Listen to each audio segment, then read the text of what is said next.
Untuk menjadi kaisar manusia terkuat di dunia, aku bahkan dengan tubuh manusia biasa harus sendirian. Memasuki zona gelap yang penuh dengan kematian. Membunuh iblis-iblis yang mengganggu dunia hingga tidak ada yang berani menyebut diri mereka tuan. Saat kaisar-kaisar lain menghadapi krisis kematian akibat habisnya masa hidup mereka, bahkan rela memotong diri mereka sendiri dan jatuh menjadi dewa abadi yang membantai seluruh umat manusia, aku malah 7 kali masuk dan keluar, memaksakan jalan menuju keabadian.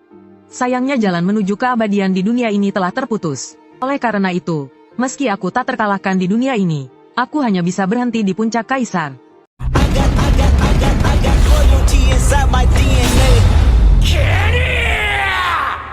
I got loyalty inside my DNA. I got killer beats, got war and peace inside my DNA. I got poison, pain and joy inside my DNA. Hingga pada percobaan ketujuh menuju keabadian, tiba-tiba aku menerima pesan dari bumi yang meminta pertolongan. Barulah aku menemukan sedikit peluang menuju keabadian. Sebenarnya, setelah menjadi kaisar, aku pernah mencari jejak bumi. Namun aku telah mengelilingi dunia Tianyuan dan juga galaksi-galaksi di sekitarnya, tapi tidak menemukannya, karena bumi dan dunia tempatku berada, terletak di alam semesta paralel yang berbeda. Meski aku bisa menghancurkan tembok dimensi dan pergi ke alam semesta paralel lain, namun jumlah alam semesta paralel sangat banyak. Jika tidak memiliki koordinat yang tepat, mencari planet sekecil itu akan seperti mencari jarum di lautan. Namun sekarang, karena aku telah menerima permintaan bantuan dari bumi, tentu aku bisa menghitung dan mendapatkan koordinatnya. Saatnya pergi ke planet asalku. Aku langsung melangkah keluar, lalu tampak jalan cahaya emas terbentang, melintasi seluruh batas alam semesta. Meski ruang berputar dan medan kekuatan bergolak, jalan abadi ini tak terhalang. Semua orang bijak bisa merasakan aura kaisar melalui jalanan ini. Semua orang terkejut dan menghormati saat aura kaisar terasa. Mereka semua membungkuk untuk mengantar kaisar berangkat. Pada saat yang sama, di bumi, lihatlah, apa itu di langit? Sepertinya pesawat luar angkasa. Orang-orang di bumi saat itu terkejut dan menatap ke langit. Mereka melihat langit yang penuh dengan bintang-bintang. Ternyata itu adalah kapal-kapal perang. Mereka bersinar dengan cahaya logam dingin. Beberapa kapal bahkan sebesar planet. Kapal-kapal perang yang berbaris, seperti tembok baja raksasa di ruang angkasa, menuju galaksi, terus mendekatkan diri ke bumi. Menuju bumi, semakin dekat dengan bumi. Orang-orang di bumi bahkan hanya dengan memandang kapal perang raksasa ini. Bahkan hanya dengan melihatnya, orang-orang sudah merasakan ketegangan yang mengerikan. Di sisi lain, di puncak Gunung Tai di bumi, beberapa pria parubaya berdiri di dalam ruang komando, seperti yang disampaikan oleh pesan dari negara-negara penerang. Kali ini, penjajah asing datang dengan kapal perang. Sepertinya mereka mengikuti jalur teknologi tertentu.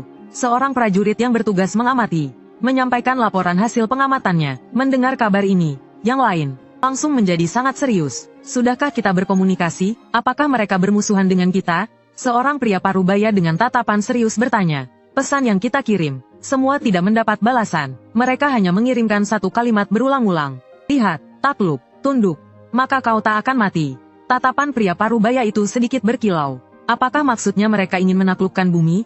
Mendengar itu, ekspresi wajah semua orang langsung menjadi serius. Seseorang segera berkata, tidak perlu terlalu khawatir. Bagaimanapun, sejak bumi kita mulai mengalami mutasi, berbagai ras asing sudah berusaha menaklukkan kita. Namun kita memiliki medan kekuatan.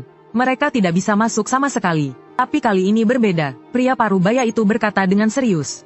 Ini adalah ras asing yang mengikuti jalur teknologi. Jangan lupa, medan misterius bumi kita hanya mempengaruhi makhluk kuat individu. Makhluk yang lebih lemah justru tidak akan terhalang banyak. Setelah mendengar itu, semua orang langsung merasakan keadaannya tidak baik. Sejak bumi mengalami perubahan setahun yang lalu, tidak hanya kejadian-kejadian supranatural di seluruh dunia terus terjadi, tapi di luar bumi, ras asing juga mulai muncul. Seperti hari ini, mereka semua mengancam untuk menaklukkan bumi. Ras asing ini memiliki kekuatan individu yang sangat kuat. Beberapa pejabat tinggi pernah menggunakan teleskop astronomi untuk melihat bahwa orang asing pernah menghancurkan sebuah planet dengan satu pukulan. Hal ini benar-benar melampaui imajinasi mereka. Namun, alasan mengapa bumi tetap aman setelah berhubungan dengan begitu banyak ras asing dan masih bisa selamat selama setahun, adalah karena medan misterius bumi. Kekuatan ini semakin kuat saat bertemu dengan kekuatan yang lebih besar. Semakin kuat makhluk hidup, semakin tidak bisa mudah melewati medan tersebut. Jika tidak, mereka akan mati. Sebaliknya, makhluk yang lebih lemah bisa melewati kekuatan ini. Namun kekuatan teknologi adalah hal yang tak terduga. Karena mereka bukan makhluk hidup, mereka sama sekali tidak terhalang oleh kekuatan medan misterius bumi. Seberapa kuat kekuatan teknologi mereka, Orang tengah itu segera bangkit dan bertanya. Setelah dia berbicara, seorang ilmuwan memasuki ruang rapat. Dia membawa laporan. Dengan ekspresi serius, dia berkata, "Laporan, menurut pengamatan kami, mereka datang melintasi ruang angkasa. Di dalam kapal perang mereka terdapat gelombang energi besar. Kemungkinan lebih kuat 1000 kali lipat dari gelombang energi yang dihasilkan oleh senjata nuklir bumi. Dengan kekuatan teknologi kita bahkan tidak bisa menghalangi mereka selama 1 hari." Sebuah aura keputusasaan tiba-tiba menyelimuti hati semua orang. Sementara itu, di luar angkasa bumi, di dalam armada, sebuah kapal utama sebesar planet, "Kapten, bumi telah menembakkan senjata ke arah kami." Seorang makhluk asing yang mengenakan pakaian aneh, yang tampak seperti gurita, melapor kepada sosok yang dikenal sebagai Kapten. "Senjata dari kelas apa?" Sosok yang disebut Kapten itu berkata dengan tenang. "Menurut analisis kami, ini adalah senjata nuklir radiasi, yang sudah kami tinggalkan sejak 10.000 tahun lalu. Kerusakan senjata ini tidak akan membahayakan kapal kami." Setelah tentara asing berbaju gurita itu selesai berbicara, ia menunjukkan senyum mengejek. Rasanya seperti anak kecil, yang mengancam untuk bertarung sampai mati dengan kita. Namun ternyata hanya menyemprotkan air dengan pistol mainan. Hahaha, bumi benar-benar telah jatuh. Dulu, mereka adalah salah satu dari 10 besar bangsa. Sekarang, tidak hanya mereka tidak memiliki evolusioner yang kuat, mereka bahkan tidak dapat mengembangkan teknologi yang layak. Kapten itu tertawa sinis. Semua bangsa berpikir kami adalah bangsa teknologi, yang hanya mengandalkan kekuatan luar. Namun, mereka tidak tahu bahwa kelemahan fisik hanya bisa diatasi dengan mesin yang terbang. Sesuai rencana, serang bumi secara menyeluruh. Kapten mengayunkan tangan besar dan langsung membuka saluran komunikasi armada. Perintah itu segera disalurkan ke telinga semua orang. Sekejap kemudian, dari benteng armada di ruang angkasa, terdengar sorakan kegembiraan. Gelombang energi menyebar dari tubuh kapal, membuat segala sesuatu di sekitarnya hancur. Di luar bumi, Pluto mengalami gelombang energi yang begitu kuat, hingga meledak menjadi puing-puing di ruang angkasa. Saat itu di bumi, di ruang komando berbagai negara bumi, semua pemimpin merasakan dunia mereka runtuh. Mereka mulai menyerang. Sepertinya senjata nuklir kita bahkan tidak mampu menembus pertahanan mereka. Bahkan di atas armada, makhluk asing sudah mencoba menguji kekuatan medan dengan mencoba melewatinya. Kemudian, sesuatu yang benar-benar membuat umat manusia putus asa terjadi. Makhluk asing yang melewati medan itu tidak hanya tidak mati, namun setelah meminum obat tertentu, mereka bahkan kembali bertenaga seperti baru lahir. Dengan peralatan, mereka bahkan bisa melihat makhluk asing di kapal perang sudah mulai merayakannya. Bahkan beberapa makhluk asing mulai mengirimkan deklarasi penaklukan ke bumi. "Kami datang untuk menaklukkan. Kalian hanya bisa tunduk. Ingatlah nama suku kami. Kami adalah tabu." Namun, tepat sebelum kata-kata mereka sepenuhnya selesai, tiba-tiba, ruang dan waktu tampaknya berhenti sejenak. Kemudian, baik di bumi maupun di sisi armada, mereka menyaksikan pemandangan mengerikan yang sulit mereka lupakan. Terlihat sebuah jalan emas yang seolah terbakar, muncul dari kedalaman ruang angkasa. Di atasnya, gelombang energi bergulung, runa-runa berkilau, gemerlap dan menyilaukan. Dan yang lebih mengejutkan adalah, terlihat sosok cemerlang berdiri di atasnya, dikelilingi oleh bintang-bintang, dengan perlindungan dari naga sejati, Phoenix merah, dan 4 simbol lainnya. Sangat misterius. Siapa itu? Siapa yang berani melebihi kapal perang kami? Melihat sosok itu, makhluk asing akhirnya tersadar. Mereka membuka mulut dengan rasa marah namun juga ketakutan. Tidak jelas, kami telah mengumpulkan informasi tentang para petarung terkuat dari berbagai ras di alam semesta. Tentara gurita mengeluarkan alat, sambil sibuk mencari data.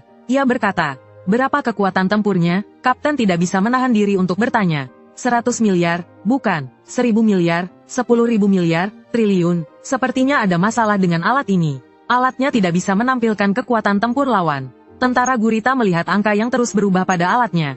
Ia tampak agak bingung, namun ia tidak menyimpulkan bahwa itu karena lawan terlalu kuat. Ia justru menyalahkan alat tersebut. Kapten mendengus dingin. Apa pedulinya dengan kekuatan? Ras kami bukanlah sasaran empuk. Ia menggunakan teknologi komunikasi untuk mengirimkan pesan ke sosok itu. Segera pergi. Jika tidak, jangan salahkan kami. Dengan teknologi ras kami, melakukan ini bukanlah hal yang sulit. Namun sosok itu tampak seperti tidak mendengarkan. Ia hanya sedikit mengangkat kaki dan berjalan menuju armada perang. Sejurus kemudian, telapak kakinya, seperti gunung besar yang menumbangkan langit, menekan turun. Ratusan simbol berkilau, jalan besar bergetar, kosmos kosong pun hancur. Kekuatan yang luar biasa, menakutkan, menggetarkan seluruh zaman. Armada perang yang semula penuh dengan energi, sekarang tampak seperti butiran pasir di lautan. Saat keduanya bersentuhan, langit yang gelap tiba-tiba meledak dengan cahaya gemerlap. Itulah cahaya dari kehancuran armada yang menciptakan kilauan itu. Dan saat itu, Yang paling mengejutkan adalah di bumi. Melihat adegan ini, para pemimpin dari berbagai negara hanya bisa tercengang. Di teleskop astronomi dan kamera satelit yang mereka gunakan, terlihat sebuah langkah sederhana yang menginjak abis armada asing yang hampir menghancurkan bumi. Seluruh armada itu rata, hanya tersisa kehancuran. Ruangan perang Taisan di Jiuzhou. Pria parubaya tampak tertegun menatap layar. Ia terdiam, seolah terhenti. Semua orang di sana juga merasakan hal yang sama. Di dalam hati, hanya ada keheranan yang luar biasa. Tunggu, kalian lihat frame ini. Sepertinya ada sosok manusia dalam cahaya emas ini.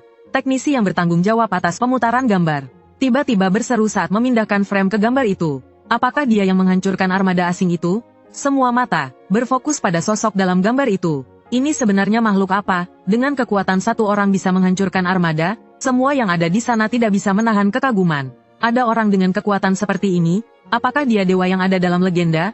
Pria parubaya itu menatap gambar itu dengan sangat fokus. Berkata pelan pada dirinya sendiri. Pada saat yang sama, sebuah sosok putih muncul di luar bumi. Dengan senyum aneh di wajahnya. Hehe, tak disangka. Ternyata bumi benar-benar dilirik oleh ras asing. Bumi memanggilku kembali. Apakah ini krisis yang dimaksud? Detik berikutnya, pandangan saya langsung tertuju pada bumi. Ternyata bumi memiliki ruang level kaisar. Ruang ini cukup menarik, bahkan bisa menghalangi kekuatan dari luar kehidupan bumi. Jadi, yang mengatur ruang ini adalah orang bumi? Mataku berkilauan dengan simbol-simbol. Sekali pandang, aku sudah bisa melihat struktur ruang ini. Aku segera melangkah menuju ruang itu. Tanganku terangkat dengan cepat. Lalu, tanda hati langit bumi langsung berada di telapak tanganku. Kemudian aku memeriksa informasi bumi. Melihatnya, aku tidak bisa menahan kerutan di dahi. Karena tanda hati langit ini sangat kacau. Informasi tentang bumi sangat minim. Seperti semuanya telah dihapus. Namun, dari sini aku bisa sedikit mengerti. Bumi yang aku tinggali sebelumnya bukanlah wajah aslinya. Ternyata bumi dahulu adalah dunia yang sangat kuat.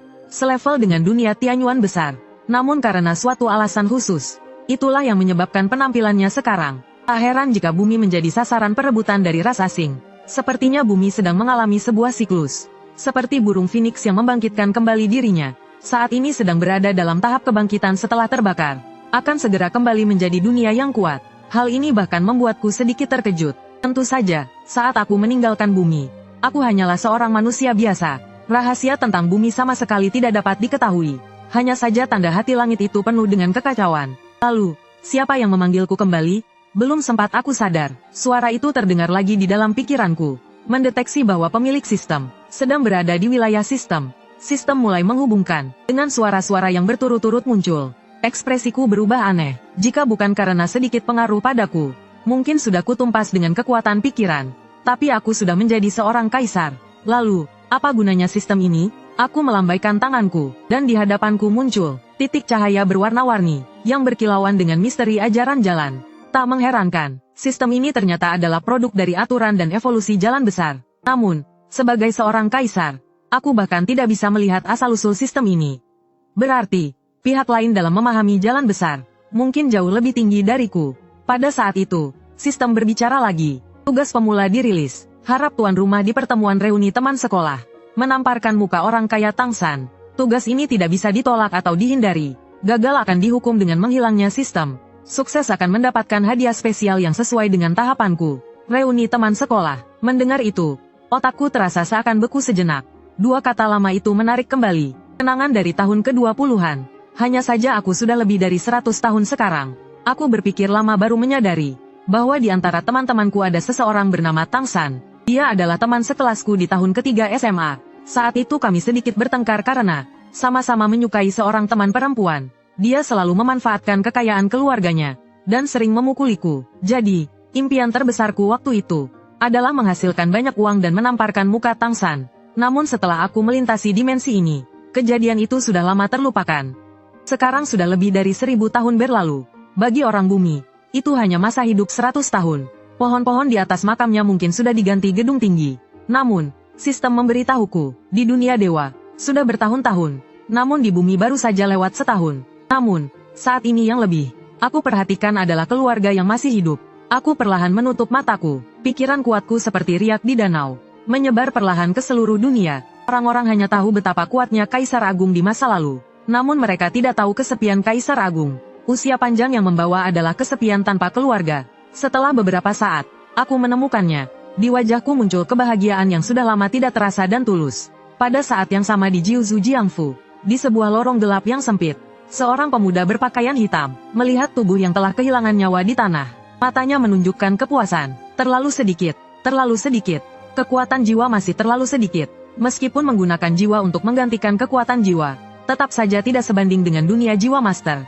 Bahkan tingkatku sendiri tidak tahu kapan bisa pulih. Sistem, apakah ini yang kamu katakan padaku? Setelah kembali ke bumi, ini adalah cara tercepat untuk melampaui posisi Douluo. Wajah pemuda itu penuh dengan rasa tidak sabar. Tuan, harap jangan khawatir. Bumi masih membutuhkan sedikit waktu untuk pulih perlahan. Setelah waktu yang tepat, peluang evolusi akan muncul dalam jumlah besar. Ini pasti akan membantu Anda melampaui Douluo. Pemuda itu bernama Tang San. Dia adalah manusia dari bumi. Setelah melakukan perjalanan ke dunia jiwa master setahun yang lalu, dia terbangun dengan sistem. Mengandalkan sistem ini, di dunia jiwa master, dia tidak hanya memiliki jiwa ganda tingkat tertinggi, Blue Silver Grace dan Hautian Hammer, dia juga memiliki istri dengan cincin jiwa 10.000 tahun. Di bawah bimbingan sistem, dia bahkan mencapai puncak jiwa, tingkat Douluo dalam tahap akhir. Namun, di dunia jiwa master, musuh terakhir yang dihadapinya ternyata telah melampaui tingkat ini. Untuk mencari cara tercepat untuk melampaui, sistem memberinya pilihan lain, yaitu kembali ke bumi. Namun ketika dia kembali, dia baru menyadari bahwa kekuatannya tidak ikut kembali bersamanya. Untungnya, sistem memberikan solusi, yaitu dengan merampas jiwa manusia, memurnikan menjadi kekuatan jiwa, menggabungkan energi spiritual bumi untuk berlatih. Apakah tidak ada cara lain untuk cepat mengembalikan kekuatanku? Dengan keadaan seperti ini, bahkan jika bumi mengalami evolusi, saya mungkin tidak akan bisa mendapatkan kesempatan itu. Tang San melemparkan tubuh yang telah kehabisan kekuatan jiwa ke samping, sambil mengelap tangannya dan bertanya, memburu orang kuat, memberikan keuntungan kekuatan jiwa 100 kali lipat lebih besar daripada orang biasa. Suara di kepalanya terdengar lagi, maksudmu membunuh para pemimpin evolusi? Bumi mengalami perubahan, manusia juga mengalami mutasi, dan mereka yang mendapat manfaat disebut sebagai pemimpin evolusi. Dering-dering. Saat itu, suara dering ponsel tiba-tiba terdengar.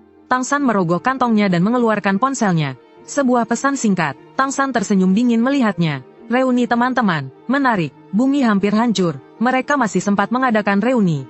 Benar-benar sekelompok orang muda yang tidak tahu batas. Namun, saat dia bersiap untuk menutup pesan singkat yang membosankan ini, tiba-tiba bagian akhir pesan menarik perhatiannya. Menarik. Ternyata ada seseorang di antara teman-teman yang menjadi pemimpin evolusi. Di sisi lain, di jalan tidak jauh dari keluarga Su, saya berjalan dengan tenang di jalanan, tangan di belakang, tanpa menggunakan kekuatan apapun, seperti orang biasa, berjalan. Di antara kerumunan orang yang sibuk, saya memandang jalanan dan gedung-gedung tinggi yang masih familiar. Hatiku penuh dengan perasaan, merasa seolah-olah tahun-tahun lalu hanya berlalu dalam sekejap. Saat menoleh kembali, saya bahkan bisa kembali ke rumah di bawah cahaya lampu yang redup. Tanpa sadar saya tiba di depan pintu rumah, Kampung Su di kota Jiang. Di sebuah rumah tua yang usang. Kakak, saya tidak mau pergi ke panti asuhan. Seorang gadis kecil berusia sekitar 6 hingga 7 tahun, memegang ambang pintu dengan ekspresi tidak rela, melihat ke arah wanita di depannya. Wanita yang dipanggil kakak, mengelus pipi kecil gadis itu. Sule, kakak hari ini ada pekerjaan yang harus diselesaikan. Tidak bisa menemanimu di rumah. Kamu bisa tinggal di panti asuhan untuk hari ini. Nanti aku akan menjemputmu. Gadis kecil itu mengeluarkan mainan Ultraman dari saku. Kakak, apakah jika ada seseorang yang menemani saya, kamu tidak perlu membawa saya ke panti asuhan? Lihat, ini mainan Ultraman yang diberikan oleh kakak. Dia mewakili kakak. Dia bisa menemani saya. Ketika Sule menyebutkan kata kakak, kakak seperti tersentuh oleh sesuatu. Dia langsung melemparkan mainan Ultraman ke atas semen di luar halaman. Diiringi suara retakan, Ultraman hancur berkeping-keping. Pria itu, jangan sebut lagi. Suara kakak itu sangat keras. Sule melihat mainan itu dihancurkan. Air mata mulai berputar di pelupuk matanya. Kakak berjongkok dan mengusap air matanya. Dengan sedikit rasa sakit berkata, hari ini kakak benar-benar ada urusan penting. Tidak bisa menemanimu. Di rumah juga tidak ada yang merawatmu. Belum selesai dia berbicara, Sule tiba-tiba membuka matanya lebar-lebar. Dengan sedikit terkejut berkata, ini kakak. Kata-kata ini hampir membuat kakak meledak lagi. Sungguh, baru saja marah dan mengatakan jangan sebut kata itu lagi. Sekarang kamu malah berani menyebutnya. Namun Sule, alih-alih takut, justru menunjuk ke belakang kakaknya. Benar-benar kakak, sudah lama tidak bertemu. Susin, Sule, sebuah suara pria terdengar. Supingan, kenapa kamu kembali? Susin mengucapkan kata-kata itu satu persatu dengan tatapan penuh kebencian. Saya jelas terkejut, tidak menyangka bahwa adik saya yang sudah lama tidak bertemu, ternyata menyimpan begitu banyak kebencian terhadap saya. Apa yang terjadi? Belum sempat saya bertanya lebih lanjut. Tiba-tiba suara dering ponsel terdengar. Itu telepon dari Susin. Dia segera menjawab telepon. Kapten, ada lagi yang dibunuh di Jalan Selatan. Kali ini, pelakunya adalah seorang evolusioner. Baik, mengerti. Saya akan segera ke sana. Setelah Susin selesai berbicara, dia menatap adiknya, Sule. Namun saat itu Sule, seperti gantungan yang terikat erat di tubuhku. Terlihat seperti dia tidak ingin pergi sama sekali. Saya mengerti maksudnya. Percayakan Sule padaku. Di dunia ini, tidak ada yang bisa menyakiti dia. Jelas Susin merasa bimbang. Terlihat dia benar-benar tidak ingin menyerahkan adiknya pada kakak ini. Seolah-olah menyerahkannya akan lebih berbahaya. Jika para orang tua-tua di Tian Yuanlu melihat pemandangan ini, mungkin mereka semua akan ternganga. Ini adalah seorang kaisar besar yang berjanji untuk melindungi seseorang. Namun kamu seorang manusia biasa malah tidak percaya. Jika dia sampai terluka, aku takkan memaafkanmu meskipun aku mati. Akhirnya Susin menyerah. Dia terpaksa melepaskan ancamannya dan langsung pergi. Apakah karena saya menyembunyikan kekuatan saya seperti manusia biasa, maka kamu tidak percaya saya bisa melindungi Sule? Sebagai seorang kaisar besar, segenggam kekuatan yang aku tunjukkan, bagi manusia adalah hal yang mematikan. Itulah mengapa saya sengaja menyegel kekuatan dan aura saya, dengan 1000 segel untuk menahannya, agar tidak ada sedikit pun yang bocor. Orang tuamu itu setelah kamu kabur dari rumah, mereka terus mencarimu. Kemudian mereka mendengar, di Gunung Longhu terjadi tanah longsor dan mereka pingsan sejak saat itu. Sule menggenggam tanganku dan masuk ke dalam rumah. Dia mulai menceritakan segala sesuatu yang terjadi di rumah. Kabur dari rumah, kenangan lama saya seakan terungkap lagi. Ah ya, itulah sebabnya mereka pergi mencari kamu. Itu yang menyebabkan semuanya terjadi. Jadi mengapa kakakmu membencimu? Saat itu saya tiba-tiba mengerti. Tidak heran Susin tampak seperti ingin memakan aku hidup-hidup. Saya ingat dulu saya berselisih dengan orang tua hanya karena satu hal. Pada akhirnya, itu hanya karena kekanak-kanakan. Hingga aku memutuskan untuk kabur dari rumah. Tentu saja, itu hanya perkataan belaka, namun siapa yang tahu. Setelah aku kabur, kejadian buruk terjadi. Aku tiba-tiba terlempar ke Tian Yuanlu. Pada saat itu, Sule membawaku ke kamar orang tua kami. Setelah membuka pintu, yang terlihat adalah 2 ranjang yang tertata rapi. Di atasnya terbaring sepasang pria dan wanita parubaya. Di samping ranjang ada berbagai alat medis untuk pemantauan. Melihat labelnya, sepertinya itu impor. Harganya pasti tidak murah. Orang tua bisa dibawa pulang dari rumah sakit dan dirawat di rumah. Semua ini berkat pekerjaan baik yang didapatkan oleh kakakku. Ngomong-ngomong, Sule menunjukkan ekspresi yang penuh pengertian. Jadi, kakak, bisakah kamu tidak menyalahkan kakak? Tahun ini kakak sudah berusaha sangat keras. Kakak, menurutmu, apakah orang tua kita tidak akan terbangun lagi? Sule berjalan menuju ranjang orang tuanya dan melihat kondisi mereka. Dengan sedikit kesedihan, ia berkata, aku mengelus kepala Sule. Sebenarnya, orang tua kita tidak sedang pingsan. Mereka sedang mengalami kebangkitan tubuh. Sederhananya, tubuh mereka sedang mengalami perubahan. Jadi mereka sementara terjatuh dalam keadaan pingsan. Wajah Sule tiba-tiba menunjukkan ekspresi yang sedikit bersemangat. Jadi orang tua akan terbangun, kan? Kamu tahu dari mana? Karena mata kakak sangat istimewa. Dapat melihat banyak hal yang tidak diketahui orang biasa. Aku menunjuk ke mataku. Sule menganggukkan kepala. Jadi kakak, apakah kamu pergi dari rumah selama ini? Karena mata kamu, mendengar pemikiran adikku. Aku tidak merasa aneh. Lagi pula dia hanya seorang gadis kecil berusia 5 atau 6 tahun. Aku tidak pergi karena mataku, melainkan karena tanpa sengaja, aku pergi ke dunia lain. Itulah sebabnya aku istimewa. Pergi ke dunia lain, Sule berpikir sejenak. Apakah itu seperti dunia alien yang sering disebutkan di berita? Aku menganggukkan kepala. Aku tahu tentang itu. Sule terlihat sedikit bersemangat. Aku mendengar dari kakak bahwa alien itu sangat kuat. Satu pukulan saja bisa menghancurkan bumi. Kalau tidak ada sesuatu yang menghalangi, kita semua akan diculik oleh alien. Omong-omong, tiba-tiba adikku sepertinya ingat sesuatu. Dia melompat turun dari kursi, lalu dengan lompat-lompat membuka laci kamar, kemudian mengeluarkan sebuah ponsel, memberikannya padaku. Hehe, kakak tidak membolehkan aku pakai ponselmu, jadi aku sembunyikan di kamar orang tua. Dia tidak akan mencarikannya, dan aku juga sering mengisi daya ponsel ini. Aku memandang benda ini yang familiar namun asing, sedikit terkejut. Kemudian, adikku melanjutkan, beberapa hari yang lalu, seorang temanmu menelepon. Tanya apakah kamu sudah kembali. Dia juga minta aku memberitahumu untuk datang ke reuni teman-teman. Setelah berbicara dengan adikku, dia kemudian pergi untuk mengerjakan PR-nya. Reuni teman-teman, aku bergumam, namun di dalam kepalaku, muncul petunjuk tugas dari sistem. Siapa yang menciptakanmu? Aku menyampaikan pikiranku. Pertanyaan tersebut di luar kemampuan jawabanku. Aku tidak terkejut dengan jawaban ini. Lalu aku mengganti pertanyaan. Bisakah kamu membawaku ke dunia dewa? Kali ini, jawaban dari sistem berbeda. Sistem ini ada untuk membantu Tuan menjadi yang terkuat di dunia. Tentu saja bisa pergi ke dunia dewa. Aku sedikit bingung, jalan menuju keabadian sudah terputus. Bagaimana kamu bisa membawaku ke dunia dewa? Silakan selesaikan tugas pemula terlebih dahulu.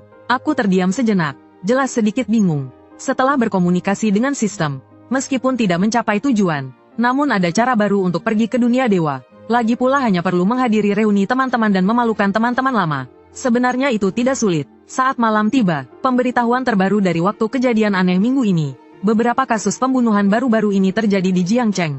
Motif pembunuhan pelaku masih tidak jelas. Kami menghimbau kepada warga untuk menghindari keluar malam. Usahakan untuk memilih jalan yang ramai. Sule terus mengganti saluran dengan remote. Klik, kunci pintu berputar. Kakak, Susin, membuka pintu dan masuk. Dia datang ke depan kami di ruang tamu. Dibandingkan dengan siang, wajahnya tampak sedikit lelah. Setelah mengganti pakaian, dia tiba-tiba tampak teringat sesuatu, dan menatapku dengan tatapan marah. Apa yang kamu lakukan di sini? Kamu masih ingat rumah ini? Kamu tahu setelah kamu kabur, orang tua kita mencarimu. Mereka sampai tidak bisa bergerak di tempat tidur, kan? Sule terus-menerus bertanya. Aku tidak mengatakan apapun, membiarkannya melepaskan emosinya. Namun, Sule bangkit dari kursi. Dengan suara pelan menjelaskan, kakak bukan tidak pulang, tapi dia pergi ke dunia alien dan tidak bisa kembali lagi. Selain itu, kakak bilang orang tua kita bukan sedang koma, tapi sedang mengalami kebangkitan fisik. Mereka akan segera sadar. Susin mendengar perkataan adiknya ini. Dia memberi pandangan tajam ke arahku lalu mendengus.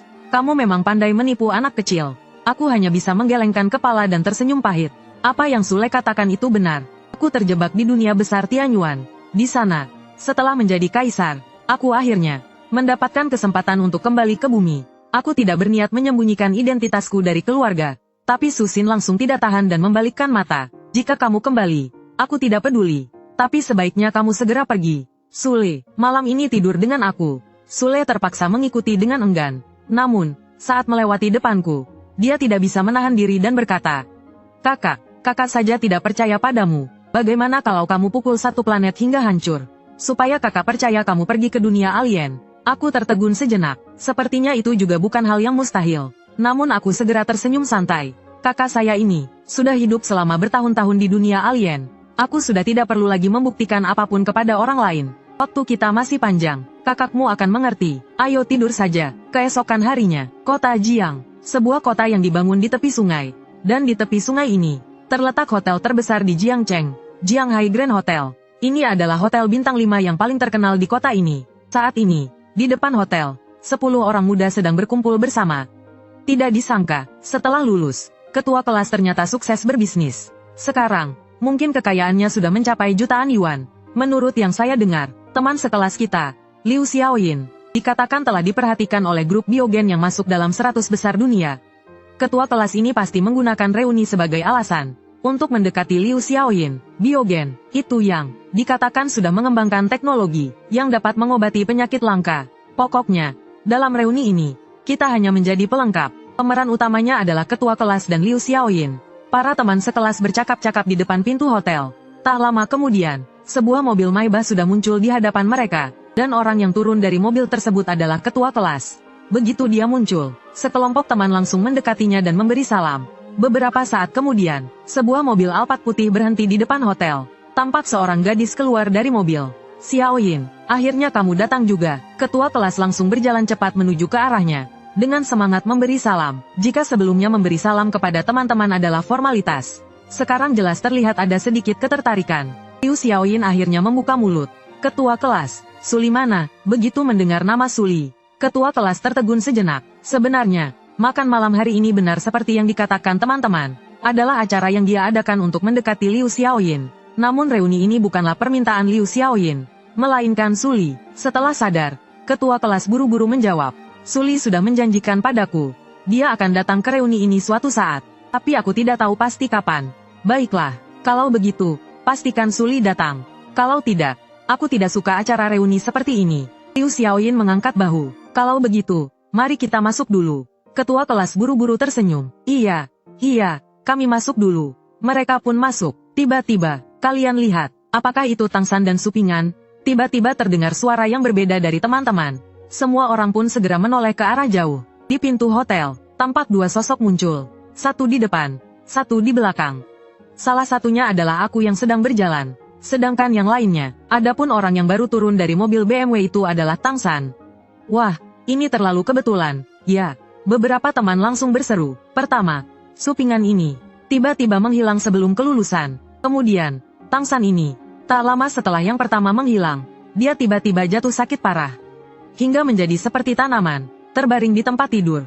Saat itu, banyak reuni setelah kelulusan. Kedua orang ini karena masalah khusus tidak hadir. Namun hari ini mereka muncul bersama. Apakah ini kebetulan? Segera, dengan pimpinan ketua kelas, orang-orang langsung menuju ruang privat. Sementara itu, Tang San yang baru turun dari mobil BMW, melihat Liu Xiaoyin yang sudah jauh pergi, tersungging senyum dingin di sudut bibirnya. Liu Xiaoyin ternyata seorang evolusioner, dan gelombang jiwanya sangat unik.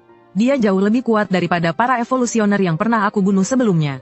Wajahnya yang awalnya suram tiba-tiba mengarah ke sebuah senyuman. Lalu dia berjalan menuju teman-temannya. Pada saat yang sama, Tang San, sebuah suara asing terdengar di belakangnya. Tang San langsung melompat, seperti kucing yang terkejut. Dia segera membungkuk. Siapa itu? Dia terkejut. Cepat-cepat menoleh dan melihat ke belakang. Saya berdiri di belakangnya, melambaikan tangan untuk menyapa. Apa kamu baik-baik saja? Saya sedikit terkejut melihat reaksinya dan bertanya. Bagi orang biasa, mungkin Tang San terlalu gugup. Tapi tanpa dia sadari, gelombang kejut sudah melanda pikirannya. Dia adalah seorang Douluo dengan 2 jiwa-jiwa. Tang San, kekuatan jiwanya sangat besar. Di dunia jiwa, tidak ada yang sebanding. Tidak ada yang bisa mendekat tanpa dia merasa. Dengan kedekatan yang begitu diam-diam, tanpa dia tahu. Dan pemuda itu berhasil melakukannya. Kamu supingan, Tang San mengingat pemuda itu. Tatapannya terkunci pada lawannya, seolah-olah ingin mencari rahasia dari dirinya. Namun setelah sejenak, dia menyerah. Dalam indera, pemuda itu sangat biasa, bahkan bukan seorang evolusioner. Lalu dia mencoba menenangkan dirinya. Mungkin karena masalah kemampuan indera di bumi. Tang San menatap saya dengan tajam, lalu berbalik pergi. Tidak berniat untuk melanjutkan percakapan. Tidak lama kemudian, semua orang sudah duduk di meja makan. Sekarang giliran ketua kelas dan Liu Xiaoyin yang menjadi pusat perhatian. Semua orang mulai bersulang kepada mereka, untuk menunjukkan perhatian dan mengenal mereka lebih dekat. Pada saat itu, suara ketukan terdengar tiba-tiba. Seorang sosok ramping muncul di pintu.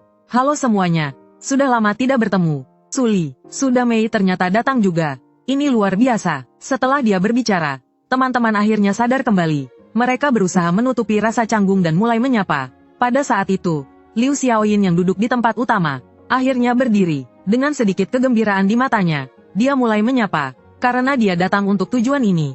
Suli, dia adalah bunga kelas yang tak terbantahkan di kelas kami. Namun, ini bukan alasan utama Liu Xiaoyin tertarik padanya, melainkan latar belakang keluarga Suli. Dia adalah anak haram dari presiden grup Senyin di Jiuzhou. Bagaimana seorang anak haram bisa terhubung dengan mereka? Ini adalah cerita yang tersebar di kalangan teman-teman. Karena Suli adalah anak haram. Sebelum dia dewasa, dia dibesarkan secara lepas. Hanya setelah lulus sekolah, dia diakui oleh presiden grup. Namun, Liu Xiaoyin tahu lebih banyak dari itu. Karena Suli tidak hanya itu. Suka dengan cerita ini? Klik tombol like, komen, share dan subscribe, nantikan cerita seru lainnya. Terima kasih.